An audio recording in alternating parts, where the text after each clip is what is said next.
Abramos a palavra de Deus na carta de Paulo aos Filipenses, capítulo 2.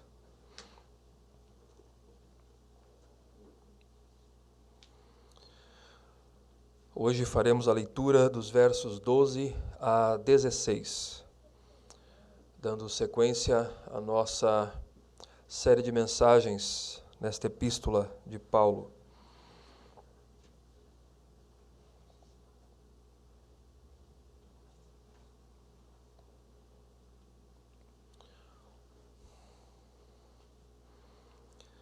Diz assim a palavra de Deus: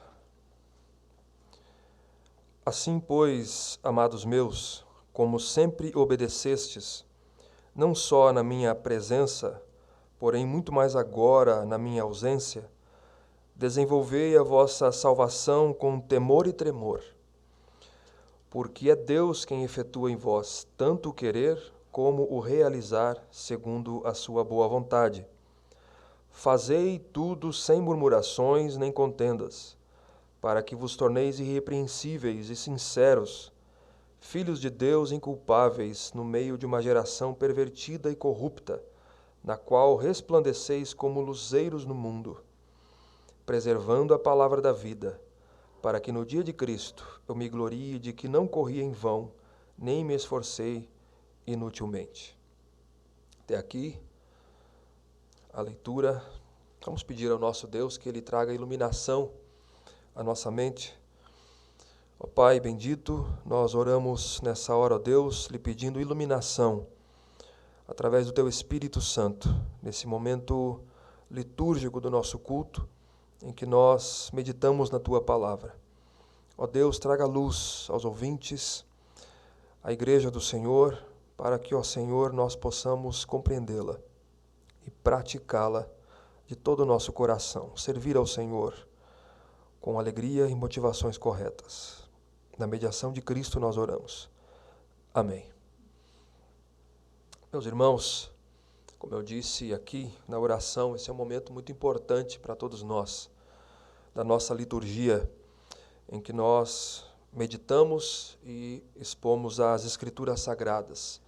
É pela exposição dela e por aquilo que ela opera nas nossas vidas, pela luz que ela nos dá, que produz então um verdadeiro louvor ao nosso Deus, uma verdadeira vida de santidade e também com a base correta para que nós possamos viver a nossa vida.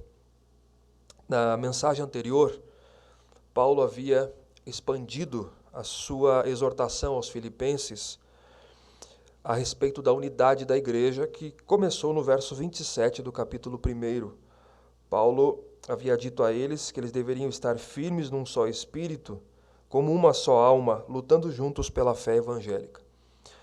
No capítulo 2, Paulo ele expande isso, e nós vimos isso semana passada, que ele havia recebido informações de Epafrodito, ele mesmo havia estado lá em Filipos, e Paulo, de todas as informações e daquilo que ele conhecia da igreja, ele estava alegre com os filipenses. Paulo estava feliz com a igreja, com o que Deus havia feito no meio da igreja. Ele diz muitas coisas aqui, já no início do capítulo 2, exortação em Cristo, consolação de amor, comunhão do Espírito, entranhados afetos de misericórdias, e pela própria vida da igreja, que eram generosos, que contribuíam com o ministério do apóstolo Paulo, missionário. A igreja, sempre que Paulo se lembrava da igreja, ele dava graças a Deus e ele suplicava pela igreja. Vimos isso no início da epístola. Mas ainda havia algo danoso, ainda estava acontecendo algo danoso. A luta da igreja não era somente contra adversários externos, que Paulo diz no capítulo 1, verso 28, que a igreja não deveria estar intimidado pelos adversários, mas era também com atitudes internas de alguns membros. E isso estava prejudicando a unidade da igreja. E Paulo pede aos irmãos que completassem a sua alegria. Paulo estava feliz com a igreja, mas ele diz: completem a minha alegria. E para isso acontecer, ele aponta o problema da igreja e ele vai corrigir o problema da igreja. As causas eram, dos versos 1 a 4, nós vimos aqui, interesse pessoal no meio da igreja, ele chama de partidarismo, vanglória ou vaidade, falta de humildade, considerar-se a si mesmos superiores aos outros, haviam disputas, haviam dissensões na igreja, e Paulo trata no assunto. Com base no que Deus havia feito neles e através deles, Paulo exorta a que eles zelassem pela unidade da igreja, que eles fossem unidos de alma, que eles pensassem a mesma coisa, que fossem humildes e que não vivessem pelos seus próprios interesses, mas pensassem no interesse e na vida dos irmãos. E a maneira de Paulo corrigir e atingir o seu pleno objetivo é apresentar um tratado cristológico. Paulo fala do autoesvaziamento de Cristo, que Cristo, mesmo sendo Deus, se esvaziou-se de si mesmo, assumiu a forma de servo, tornou-se reconhecido em figura humana e se humilhou, foi obediente até a morte, e morte de cruz. E então Deus o exaltou sobremaneira e lhe deu um nome que está acima de todo o nome. E Paulo diz, vocês têm que ter o mesmo sentimento que houve em Cristo Jesus. O mesmo modo de pensar, que abriu mão dos seus direitos em favor de outros. Vocês deveriam fazer o mesmo. E na passagem que lemos aqui, Paulo tratou disso. Depois que Paulo apresenta aqui esse exemplo de Cristo, ele dá sequência nas suas exortações. Esse é o ponto de hoje. Ele vai dar sequência do que ele está dizendo dos versos 1 a 4 aqui. Mas agora, as exortações de Paulo, ele faz com base nesse tratado cristológico, nesse tratado soteriológico aqui, que é a doutrina da salvação, que ele apresenta de Cristo. Ou seja, Paulo vai fazer uma aplicação da sua exposição da obra de Cristo. É isso que ele vai fazer aqui. Perceba a expressão aí no verso 12, assim pois, essa expressão assim pois, ela tem o propósito de concluir a seção do que ele vem dizendo desde o verso 5. Então, ele não está iniciando um assunto, mas ele está fazendo uma aplicação prática da exposição dos versos 5 a 11. A partir de Cristo, do seu exemplo, da sua abnegação, da sua humilhação, autoesvaziamento, é a fundamentação para as orientações que virão a seguir, e esse é o intuito de Paulo. Paulo quer que eles respondam positivamente a sua admoestação quanto a terem a mente de Cristo. As nossas traduções nos ajudam, dessa vez aqui pelo menos, nos tópicos já nos orientam o ponto de Paulo aqui. Talvez alguns de vocês, nós utilizamos a Almeida Revista Atualizada. Já diz aí o desenvolvimento da salvação. E esse é o ponto de Paulo. Ele vai tratar sobre expandir, sobre a obediência, sobre a santificação da igreja, mas o que está por detrás ainda é a unidade da igreja. Paulo ainda está pensando nisso.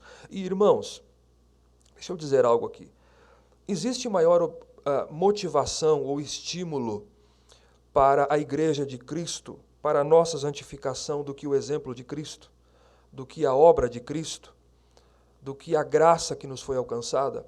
Esse é o estímulo da igreja. Por que eu obedeço? Por que eu amo temer a Deus? Por conta da obra de Cristo. E é isso que Paulo, esse é o ponto de Paulo aqui nessa manhã. Ele sempre faz isso. Nós vimos isso semana passada. Como apóstolo, o apóstolo Paulo tinha jurisdição sobre as igrejas. Então ele poderia dar simplesmente uma ordem. Ele era um apóstolo de Jesus Cristo. Façam isso e ponto final. Mas Paulo nunca faz isso. Nós percebemos isso em todas as suas cartas. Nós já expomos algumas aqui para os irmãos. Ele sempre, antes de dar uma admoestação, uma exortação, ele sempre dá uma base teológica. Primeiro Paulo fala de teologia, depois ele fala de prática. A teologia sempre vem antes da prática. Porque de outra maneira, de que maneira faremos? Como faremos? Boas intenções não bastam. Sinceridade e verdade são duas coisas diferentes. Eu posso estar sinceramente equivocado. Sinceramente equivocado. Então, primeiro a teologia e depois a prática. Paulo vai fazer isso aqui. Primeiro, dos versos 12 e 13, Paulo vai falar da necessidade, então, dos filipenses, com base em Cristo e na sua obra, de desenvolverem essa salvação que eles haviam recebido.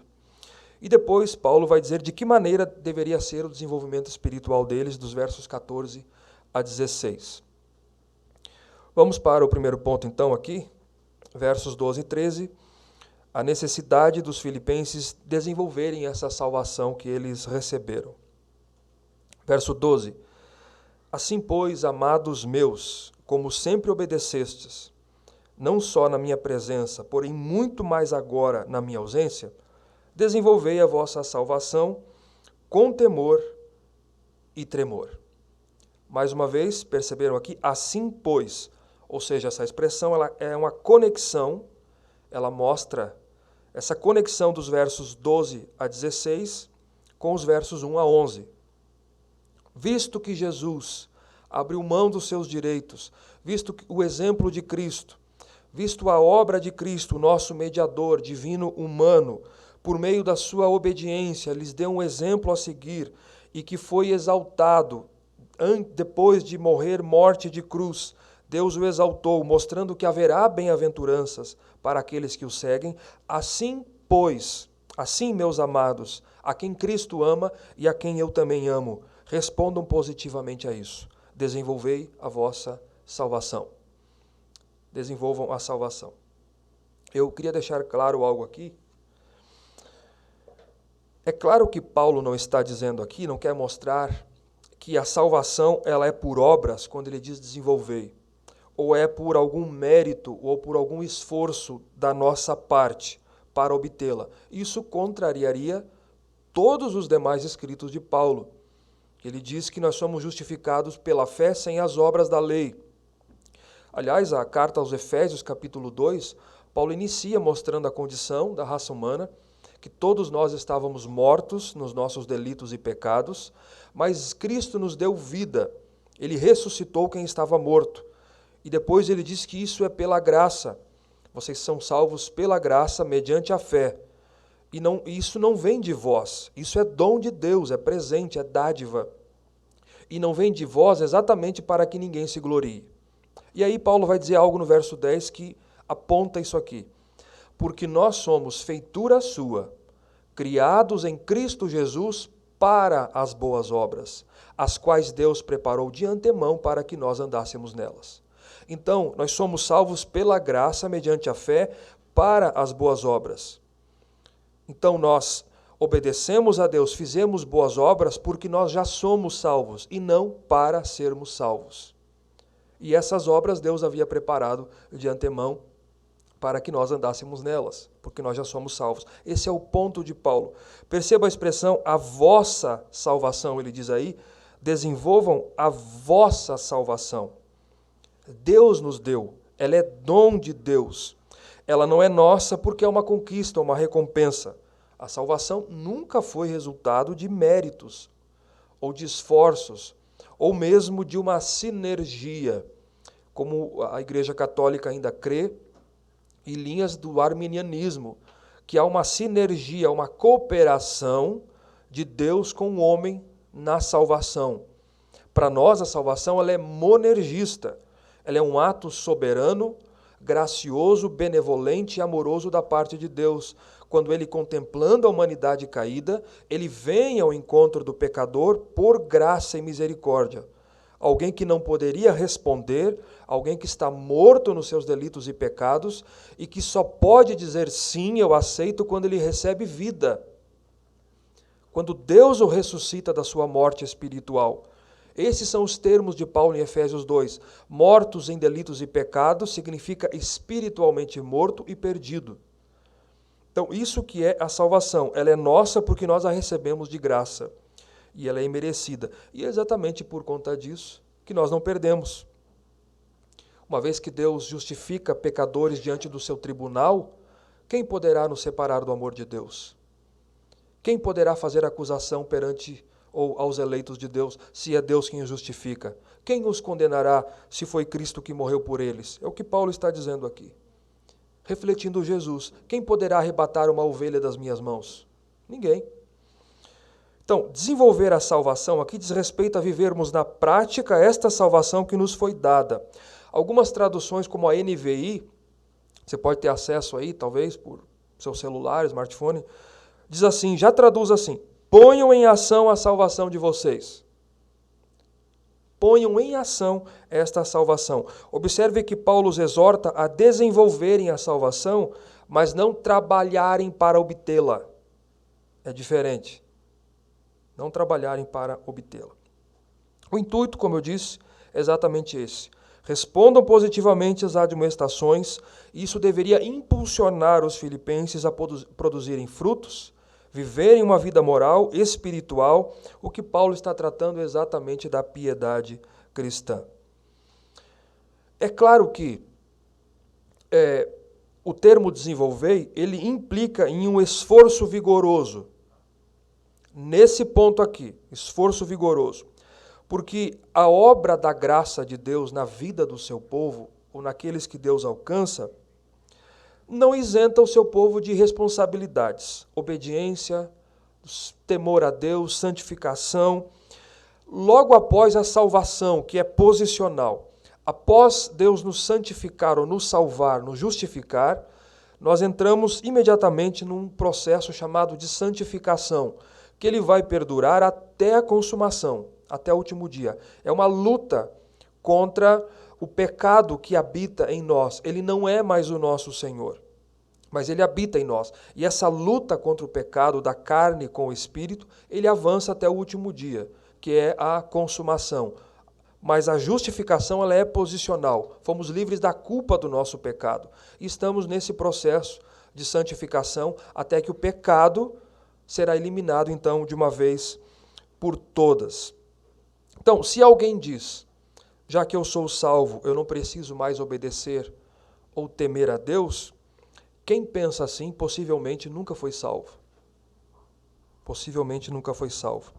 Porque a dádiva da salvação, quando somos livres do poder da escravidão do pecado e da culpa do pecado, ela produz no seu povo reverência, ela produz temor, ela produz obediência e santidade. É isso que os puritanos diziam. Onde houve eleição, então há santificação. Se não há santificação, é porque não houve eleição. A soberania de Deus não anula a responsabilidade humana. Paulo vai dizer isso no verso 13, ele vai fechar esse pensamento com o verso 13. E perceba porque ele diz aí, desenvolva a vossa salvação com temor e com tremor. Por isso que ele diz, a soberania de Deus não anula a responsabilidade humana. Cristo vos salvou, mas vivam na prática esta salvação com temor e com tremor. Tem um comentarista chamado Hendrickson. Eu recomendo vocês comprarem o comentário de William Hendrickson, um dos melhores que nós temos à disposição. Ele diz o seguinte, sobre temor e tremor. Uma coisa é entender e dizer, façam tudo para a glória de Deus. Outra bem diferente é pôr isso na prática. Uma coisa é orar, assim como perdoamos os nossos devedores. Outra bem diferente é perdoar de verdade. Uma coisa é ostentar um grande cartaz belo, escrito, Cristo é o cabeça desse lar.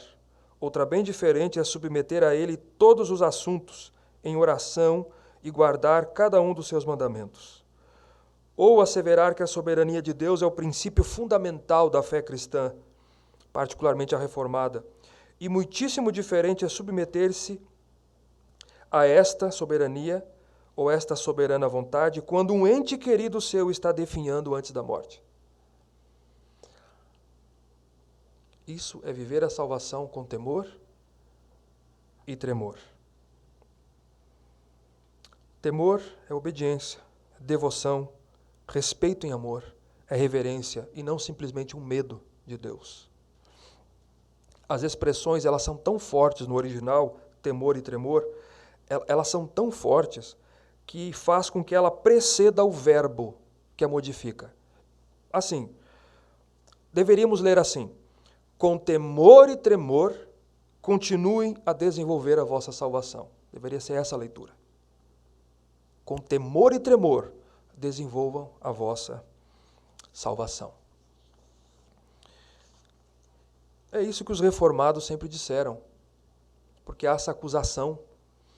Pô, se eu sou eleito, se eu sou salvo, então eu não preciso mais temer. Os reformados calvinistas disseram isso, contrário a isso, a vida toda. Sempre falamos de piedade reformada, é um termo peculiar do calvinismo. Piedade reformada é a maneira como devemos viver a vida, de acordo com como nós cremos. Quando eles diziam piedade reformada, é a maneira como eles creem, os reformadores, que nós deveríamos viver a vida cristã. Aqui, Calvino, ele diz o seguinte: zelo ou fidelidade, isso é o que significa piedade, transmitindo a ideia de reverência, associada ao amor a Deus, induzido pelo conhecimento dos seus benefícios, pela nossa união com Cristo. Porque eu sou unido a Cristo. Então isso produz amor a Deus, produz reverência a Deus e produz temor a Deus. Outros chegam a dizer, e aqui nós vamos iniciar uma classe de catecúmenos já em junho, e é bom os catecúmenos compreenderem isso. Muitos pensam que os padrões de Westminster, eles são apenas declarações doutrinárias com o fim de assegurar a preservação da ortodoxia, e não tem mais nenhuma utilidade. Chegam a dizer, para quê? Não compreenderam ainda o significado dos padrões de Westminster. Não compreenderam. Ao contrário disso, eles oferecem uma orientação para a piedade reformada, para a maneira de vivermos a vida cristã, porque eles refletem o ensino da Escritura, a teologia bíblica, e serve de orientação para a vida cristã, para a nossa piedade, porque eles mesmos orientam a respeito da nossa vida e da nossa vida cristã, da nossa união com Cristo. E um dos pontos, dos benefícios da nossa união com Cristo é a santificação. É a santificação. E esse é o ponto de Paulo aqui. O que ele está dizendo é, na prática, vivam na prática, abraçando a verdade, versos 5 a 11, a ortodoxia.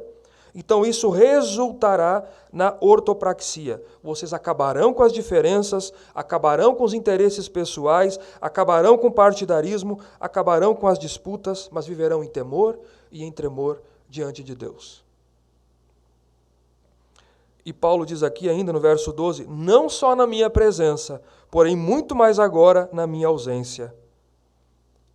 Porém, muito mais agora na minha ausência. Os crentes de Filipos, eles obedeciam a Deus e às instruções de Paulo quando Paulo estava lá, desde que Paulo estivesse lá. Mas havia, aparentemente, o perigo de apoiar-se demasiadamente no seu apóstolo, no seu líder. E Paulo diz que, apesar de eles não estar presente fisicamente, eles deveriam continuar obedecendo a Deus, as orientações de Paulo, mesmo ele ausente. Por isso, desenvolvo a salvação de vocês, a vida prática, e não dependo da minha presença ou da minha assistência aí. Ele já havia dito no verso 27, quer eu esteja convosco, quer eu não vá. Desenvolvam a salvação de vocês com temor e tremor. Por quê? Verso 13, ele vai dizer o porquê. Porque é Deus quem efetua em vós tanto o querer como o realizar, segundo a sua boa vontade. Isso é impressionante. Assim como a salvação que recebemos é um dom da graça de Deus, só podemos viver isso, o desenvolver a salvação, do verso 12, também pela graça e pelo poder de Deus. Não há desejo em nós que não proceda de Deus. E não há realização em nós que não seja por meio da ação poderosa e graciosa de Deus. Deus trabalha em nós e Deus trabalha através de nós. Por isso Paulo diz, desenvolvam a vossa salvação, mas é Deus quem efetua em vocês, tanto o querer como o realizar. Aqui está o antinômio da soberania de Deus e da responsabilidade humana. Exatamente é isso. O mesmo Paulo que diz que vocês têm que fazer, é a igreja que tem que fazer, desenvolvam a salvação, é o mesmo Paulo que diz, mas é Deus quem opera em vocês o querer e o realizar. Vocês não podem desejar se não vier de Deus, e vocês não têm condições de praticar se não vier de Deus. Perceberam aqui? Soberania de Deus e a responsabilidade humana, porque a salvação do início ao fim é obra de Deus. Não é do homem. E todo esse processo da salvação, leia-se santificação, todo esse processo que começa com a justificação e estende-se na santificação e consuma-se na consumação, também é obra de Deus.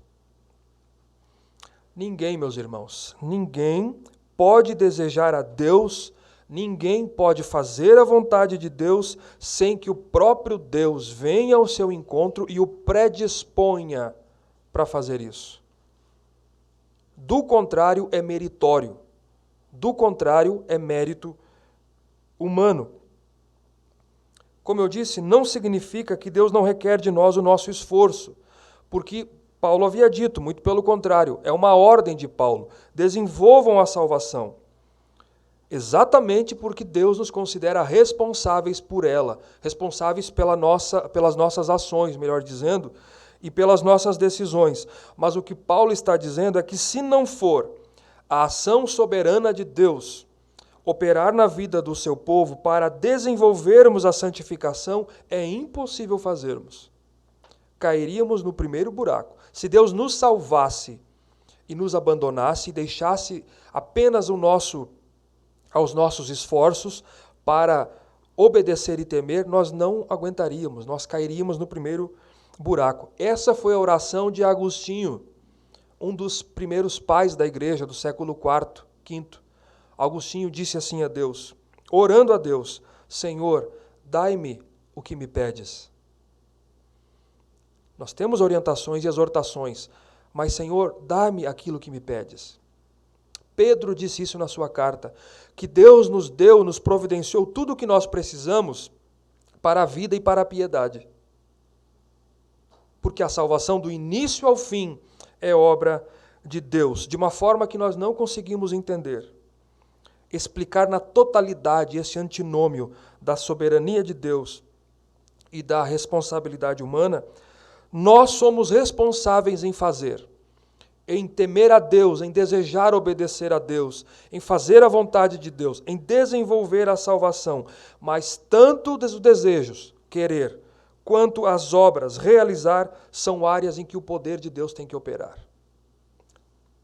Do contrário, é impossível. Há uma harmonia aqui entre as duas coisas. Elas caminham juntas. Deus é completamente soberano e nós somos completamente responsáveis pelas nossas decisões. Por isso que o nosso maior objetivo é agradar a Deus, é fazer a vontade de Deus. Se não fizermos, Deus nos responsabilizará. Seremos tratados por isso. Mas se fizermos, é porque Deus supre tanto os nossos desejos quanto a capacidade de fazermos o que nós devemos fazer. E é por isso que Paulo diz, é Ele quem opera em vocês, tanto querer como realizar. Por isso vocês não resistam, não podem resistir, porque resistência configuraria uma resistência ao próprio Deus, à ação de Deus, quem está operando em vocês. E Paulo diz, tudo segundo a sua boa vontade. Ele quem opera segundo a sua boa vontade. Desenvolvei a vossa salvação, porque é Deus quem opera em vocês, tanto o querer como o realizar. Esse é o primeiro ponto de Paulo aqui, onde ele orienta, exorta a igreja com base em Cristo, no exemplo de Cristo e na obra de Cristo, a desenvolverem a salvação. Os versos 14 a 16, Paulo vai fazer duas grandes exortações agora, de que maneira deveria ser o desenvolvimento espiritual deles. Esses versos aqui, como eu disse, eles contêm instruções específicas sobre como eles deveriam fazer todas as coisas. Vamos vê-las.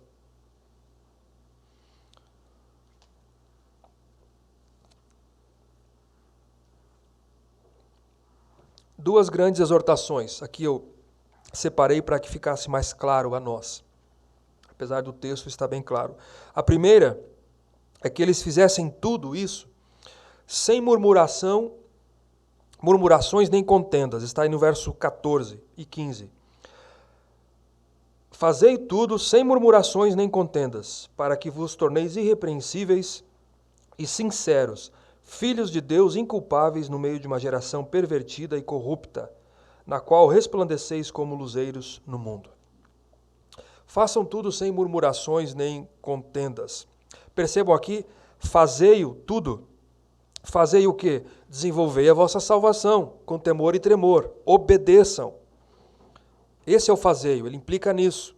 De que forma Paulo está dizendo? Sem murmurações e nem contendas. Nós até podemos fazer, às vezes, infelizmente, isso acontece.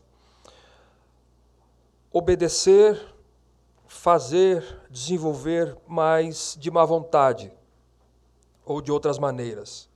Mas o ponto de Paulo aqui é que esse obedecer, esse fazer, desenvolver, é não de má vontade, mas alegremente e de todo o coração. Por isso o contexto sem murmuração e sem contenda também. Fazer de todo o coração. A melhor tradução para fazer tudo é pratiquem tudo. Pratiquem tudo. Deus ordena em sua palavra as suas exortações. Pratiquem tudo com alegria, de boa vontade, de todo o coração, mas sem murmurações. Murmuração é sem queixas, sem reclamações. E nem contendas, sem brigas, sem intrigas, sem disputas. Percebam que Paulo está remontando aqui os versos 1 a 4. Ele está remontando isso. Obedeçam a Deus, mas sem contendas, sem murmurações, desenvolvam a salvação de vocês. Como eu disse, havia essas dissensões na igreja, intriga entre os irmãos, interesse pessoal, vanglória, arrogância, disputas, provavelmente por cargos eclesiásticos, e como, infelizmente isso nada novo, né? Infelizmente acontece isso ainda hoje. Há 2000 anos já acontecia isso. E provavelmente aqui, por mais que não tenhamos como provar isso, provavelmente Paulo tem em mente o exemplo da nação de Israel no Antigo Testamento. Deus havia escolhido a nação de Israel dentre as demais nações da terra. E ele havia dado muitos privilégios. Deus tirou Israel do Egito, conduziu até os pés do Monte Sinai. Eles ficam 1 ano ali recebendo a lei e as instruções levíticas referente ao culto, referente ao sacerdócio e outras leis cerimoniais e civis. Mas o povo nunca deixou de murmurar, o povo de Israel. Nunca deixou de murmurar a Deus nos 40 anos que peregrinaram no deserto e de contender contra Deus e contra Moisés. Isso está registrado em Êxodo, capítulo 16, Números, capítulo 11, nós observamos tudo isso.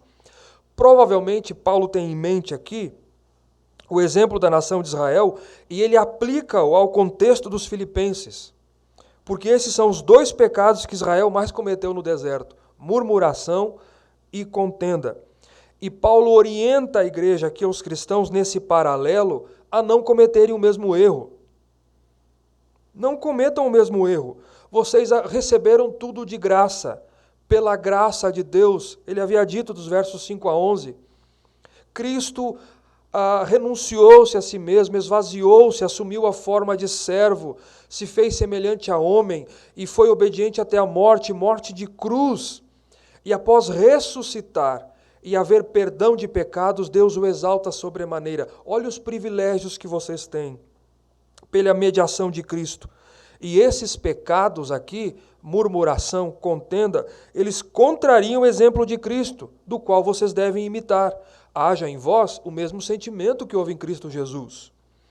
Por que não viver piedosamente? Por que não viver alegremente? Façam tudo, obedeçam, vivam em temor e tremor, sem murmurações e sem contendas. Mas qual o objetivo? Verso 15. Para que, vejam aí, façam isso, para que vos torneis irrepreensíveis e sinceros. Irrepreensíveis e sinceros, filhos de Deus inculpáveis no meio de uma geração perversa. É interessante os termos que Paulo utiliza aqui. Obedeçam sem murmuração nem contenda, para que sejam irrepreensíveis e sinceros. Irrepreensíveis no julgamento do mundo, no julgamento dos outros. As pessoas não terem do que nos repreender da nossa vida, da nossa prática. Sinceros é uma palavra que descreve pureza, sem mistura. Como na época, eles às vezes misturavam-se o vinho com água, ou o leite com água. Não é puro mais. Ele está misturado. Então, a pessoa sincera, ela é pura no mais profundo do seu ser. Se irrepreensível fala do julgamento do mundo, o sincero fala da nossa pureza, no mais profundo do nosso ser. E as murmurações e as contendas tornariam os filipenses repreensíveis. Vocês serão repreensíveis. Macularia a vida deles, o caráter deles e, particularmente, o testemunho do Evangelho na cidade de Filipos. Por isso, obedeçam, desenvolvam a salvação de vocês, sem murmuração nem contenda, mas sejam irrepreensíveis e sejam sinceros, para que não maculem vocês se tornem repreensíveis e prejudiquem o testemunho do Evangelho. Segundo, filhos de Deus inculpáveis.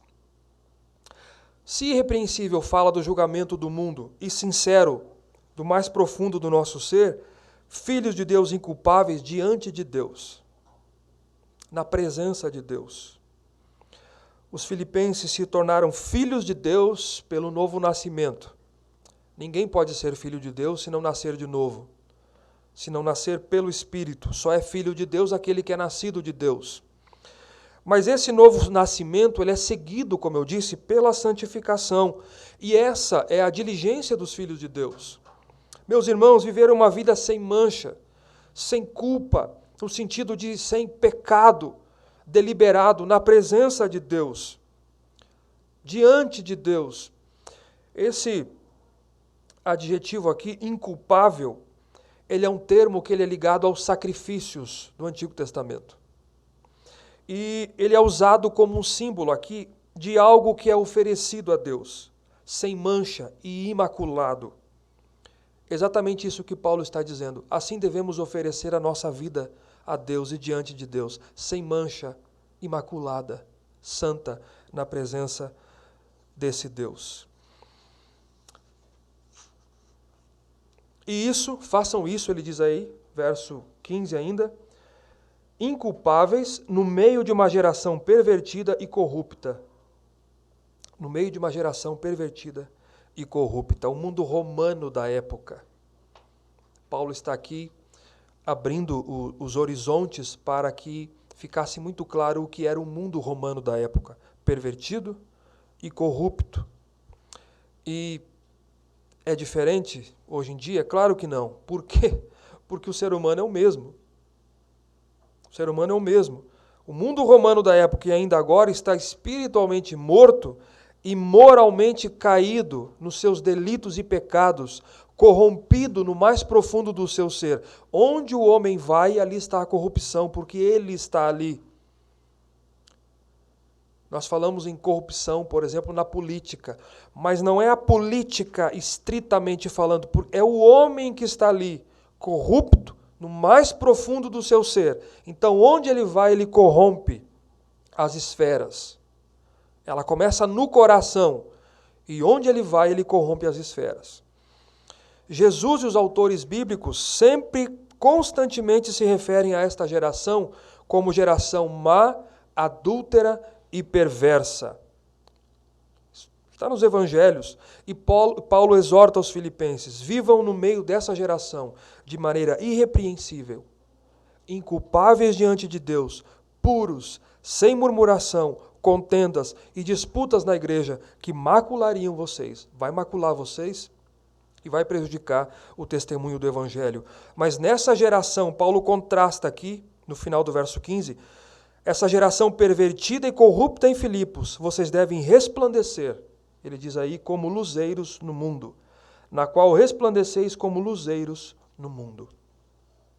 Eles deveriam contrastar, ser o contraste deste mundo pecaminoso e perverso. Jesus, quando estava aqui, em João 8,12, ele disse, eu sou a luz do mundo. Aquele que me segue não andará em trevas, mas terá a luz da vida. Mas no capítulo 9, verso 5, ele diz, enquanto eu estou no mundo, eu sou a luz do mundo. Em Mateus 5, ele diz, vós sois a luz do mundo. Assim resplandeça a vossa luz diante dos homens, para que eles vejam as vossas boas obras e glorifiquem o vosso Pai que estás nos céus. Agora nós não temos luz própria, nós temos uma luz refletida, que é a luz de Jesus. Ela reflete nesse mundo. Não no mosteiro, como se tentou fazer na Idade Média. Como se tentou fazer. A intenção era boa, era fugir desse mundo perverso, essa geração corrompida e corrupta, para se dedicar somente a Deus. Tinha pontos bons, muita coisa boa. Leiam a patrística, vocês verão, e a história da igreja, melhor dizendo, coisas boas em mosteiros. Mas a ideia era sair do mundo por causa do pecado e da corrupção. Mas logo ficou percebido que o problema não é no coração. O problema está aqui. E que onde eles estavam haveria corrupção também. Haveria dificuldade. Vocês são a luz do mundo. Resplandeçam a vossa luz diante dos homens. Uma tradução da corrigida mais literal ao texto diz, entre a qual vocês estão resplandecendo como estrelas no universo. Paulo descreve eles aqui como estrelas, cuja luz penetra na escuridão espiritual no mundo pervertido. Então, fica claro, por causa do contexto aqui, que Paulo está descrevendo as ações dos crentes em caráter santificado e em caráter irrepreensível. Esse é a primeira exortação. Façam tudo isso, desenvolvam a salvação, sem murmuração e nem contenda, para que vos tornei irrepreensíveis, sinceros, filhos de Deus inculpáveis, no meio de uma geração pervertida, na qual vocês devem resplandecer como luzeiros no mundo. A segunda está no verso 16 aí, que é o último ponto. Que eles preservassem a palavra da vida. Preservando a palavra da vida, para que no dia de Cristo eu me glorie de que não corri em vão, nem me esforcei inutilmente. Preservando a palavra da vida. A palavra da vida é a palavra de Deus. Por que ela é a palavra da vida? Porque a Bíblia é a palavra de Deus que produz vida. Ela tanto anuncia a vida que está em Cristo Jesus, como ela dá a vida eterna. A Bíblia, ela não contém a palavra de Deus, mas ela é a palavra de Deus. E o verbo que Paulo utiliza aqui, traduzido como preservando a palavra da vida, ele contém duas ideias. A ideia de reter e a ideia de oferecer. Vocês devem preservar, reter com fidelidade a palavra da vida, o evangelho, os ensinamentos de vocês, que vocês receberam. Vocês devem ficar firmes, preservá-los, reterem com fidelidade e compartilhar, anunciar, pregar, proclamá-la. Percebam aqui que a maneira dos filipenses desenvolverem a salvação é preservarem a palavra da vida. Reterem firmemente aquilo que ouviram do apóstolo Paulo e desenvolverem aquilo que receberam. A palavra da vida iria operar na vida deles. Por isso eles deveriam retê-la. E ele vai dizer para quê? Final do verso 16. Para que, no dia de Cristo, eu me glorie de que não corri em vão, nem me esforcei inutilmente. Paulo já havia usado essa expressão dia de Cristo, capítulo 1, verso 6. Recordam disso? Aquele que começou a boa obra em vocês, ele vai, o termo que ele utiliza aqui, ele vai completá-la até o dia de Cristo. Deus vai preservar vocês, perseverança dos santos, até o dia de Cristo. No verso 10 e 11 do capítulo 2, ele diz também, para que naquele dia, ao nome de Jesus se dobre todos os joelhos, no céu e na terra e debaixo da terra, e toda língua confesse que ele é o Senhor. E ele traz a memória dos filipenses mais uma vez, do dia em que todos haveremos de comparecer diante do tribunal de Cristo e prestarmos contas a ele. Ele usa o termo o dia de Cristo, que é o dia da vinda de Cristo e do juízo de Cristo. Paulo diz, preservem a palavra da vida, porque nesse dia, Paulo diz, eu me glorie de que eu não corri em vão, de que eu não me esforcei inutilmente para convosco. Ou seja, vocês vivendo dessa maneira nesse mundo, resplandecendo entre os homens, preservando a palavra da vida, os filipenses seriam para ele motivo de se orgulhar na vinda de Cristo. E Paulo diz, assim eu direi, eu não corri e nem labutei por nada. É interessante, porque nós sabemos muito bem disso, que muitas vezes você ensina Você expõe a palavra de Deus, você exorta, e mesmo assim pode haver resistência. Mesmo assim pode haver resistência por parte de quem ouve, assim como Israel por 40 anos no deserto, murmurou e contendeu. E Deus prostrou toda aquela geração, até que uma nova geração entrasse em Canaã. Deus prostrou todos no deserto. Então, Paulo diz, preservem isso, a palavra da vida, para que naquele dia eu não sinta que eu labutei por nada para com vocês. Queridos, para encerrar, eu queria fazer 3 aplicações aqui, que eu acho muito importante para nós. A primeira delas, está claro aqui mais uma vez, a salvação ela é um ato soberano da parte de Deus.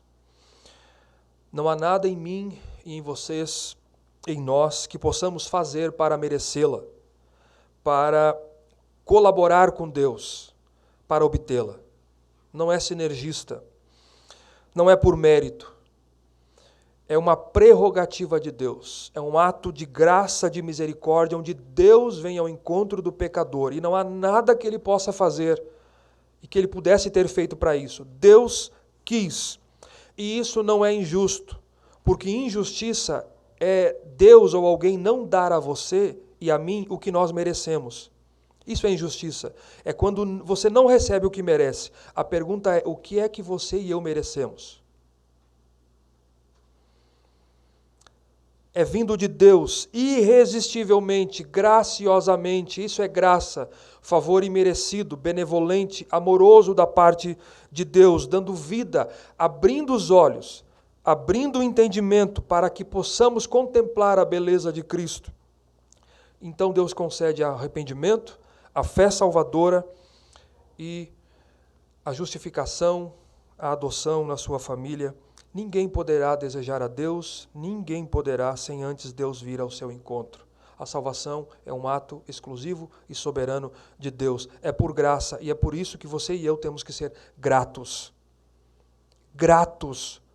Lembre disso, seja grato, porque você e eu não fizemos nada para merecermos isso.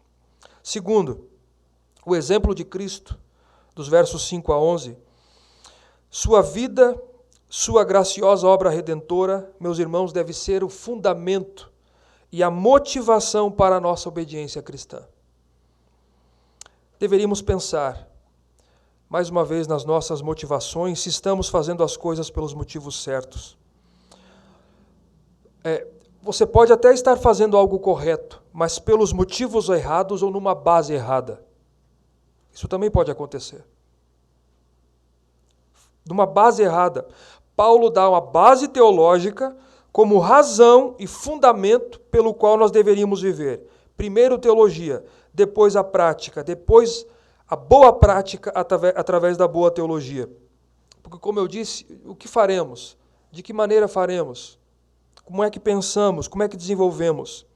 E a maneira de desenvolvermos, que Deus providenciou, o meio de graça principal que Deus providenciou para desenvolvermos a nossa salvação com base na obra de Cristo, é a palavra da vida.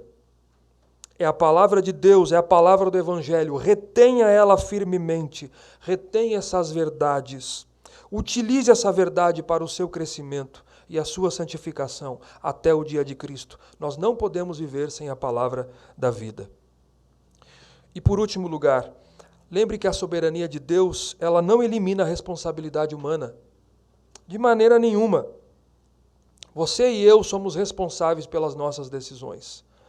Desenvolva a sua salvação.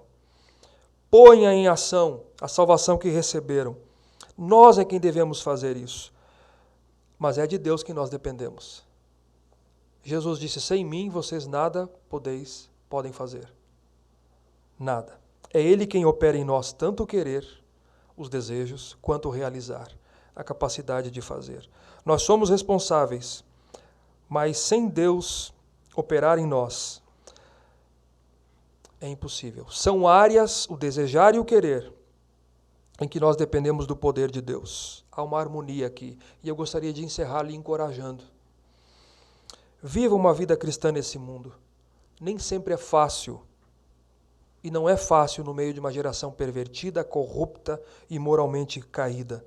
Mas eu gostaria de encorajar você e a mim nessa manhã, afirmando que o poder de Deus, o mesmo poder que ressuscitou a Cristo dentre os mortos, haverá de lhe capacitar, haverá de lhe fortalecer, para que você e eu possamos fazer ou realizar a boa vontade de Deus nesse mundo, a nossa piedade cristã.